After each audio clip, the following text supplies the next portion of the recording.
প্রায় শুরু হওয়ার মুখে আমাদের বেসরকারি উৎসব 2024। বেসরকারি উৎসব মেলা 2024 এবার শুরু হবে 12ই ডিসেম্বর আর চলবে 21শে ডিসেম্বর 2024 অবধি। আর মাত্র 3 দিন বাকি আছে। চলো তাহলে দেখে নেওয়া যাক উৎসব মেলার প্রস্তুতি কতটা হলো।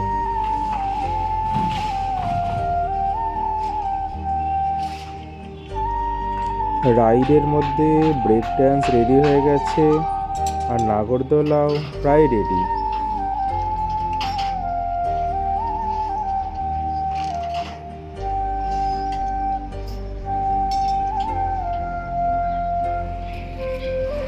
তবে ড্রাগন ট্রেন এখনো রেডি হয়নি, ওটারই প্রস্তুতি চলছে জোর কদমে। মেলার ভেতরে দোকানগুলোর কাপড়ের কাজ প্রায় হয়ে গেছে, অনেক দোকানদারও চলে এসছে, তাতে জিনিসপত্র সাজাচ্ছে। স্টেজ তৈরির কাজও চলছে জোর কদমে।